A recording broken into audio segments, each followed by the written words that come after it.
नमस्कार दोस्तों। आज की कहानी अंग्रेजी शासनकाल के समय की है, जिसका नाम है तारनहारा हरि का नाम। एक संत जो एक शहर के बस स्टैंड के पास वृक्ष की छाया में बैठ के माला फेर रहा था। एक अंग्रेज बस से उतरा और बाबा के पास जाके बोला, ये आपके हाथ में क्या है? बाबा ने अंग्रेज के कंधे पे बंदूक देखी और पूछा, ये क्या है? अंग्रेज ने कहा, ये मेरा हथियार है। बाबा बोले, ये मेरा हथियार है। अंग्रेज बोला, ये आपको किसने दिया? तो बाबा बोले, ये बंदूक किसने दी आपको? अंग्रेज बोला, ये मेरी सरकार ने दी है। तो बाबा ने कहा, ये माला मेरी युगल सरकार ने मुझे दी है। अंग्रेज बोला, ये क्या काम करती है? बाबा बोले, तेरा हथियार क्या काम करता है? अंग्रेज ने ऊपर पेड़ पे बैठे पक्षी को गोली मारी और वो पक्षी तड़पता हुआ नीचे गिर गया और बोला, ये करता है मेरा हथियार काम। तो बाबा ने उस पक्षी को अपनी माला से छुआ और राम कहा और वो पक्षी उड़ के अपने स्थान पर बैठ गया।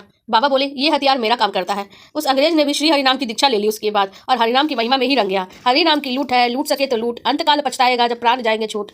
आपको हमारी ये कथा कैसी लगी कमेंट सेक्शन में जरूर बताइएगा। नमस्कार दोस्तों, आज की कहानी महाराज कृष्णदेव और तेनालीराम की है। महाराज कृष्णदेव को तेनालीराम से बेढंगे सवाल पूछने में बड़ा आनंद आता था। वे हमेशा ऐसे सवाल पूछते जिसका जवाब देना हर किसी को नामुमकिन सा लगता, लेकिन तेनालीराम भी हार मानने वाला नहीं था। वो भी महाराज को ऐसे जवाब देता, उन्हें कुछ भी समझ में नहीं आता कि आगे क्या पूछें। एक बार महाराज ने तेनालीराम से पूछा, क्या तुम अपने राज्य में कौवों की संख्या बता सकते हो? तेनालीराम ने कहा, जी महाराज, बिल्कुल बता सकता हूँ। कौवों की संख्या, सही संख्या बतानी है, ये नहीं अंदाजा लगा के कुछ भी बता दो। जी महाराज, आप विश्वास रखिए, मैं बिल्कुल ही सही संख्या बताऊंगा। तेनालीराम बोलता है। महाराज बोले, अगर तुमने गलत जवाब दे दिया तो मैं तुम्हें मृत्युदंड दे दूंगा। तेनालीराम ने साहस के साथ कहा, महाराज, मुझे आपका हुक्म स्वीकार है। तेनालीराम के विरोधी मन ही मन खुश होने लगे। उन्होंने सोचा, आज तो तेनालीराम बुरी तरह फंस चुका है, भला कौवों की गिनती कैसे की जा सकती है। तभी महाराज ने तेनालीराम से अपने सवाल का उत्तर मांगा। तेनालीराम बोला, महाराज, हमारे राज्य में 1,20,550 कौवे हैं। महाराज ने आश्चर्यचकित होकर पूछा, क्या हमारे राज्य में इतने कौवे हैं? हाँ महाराज, आपको यकीन नहीं तो आप गिनवा के देख सकते हैं।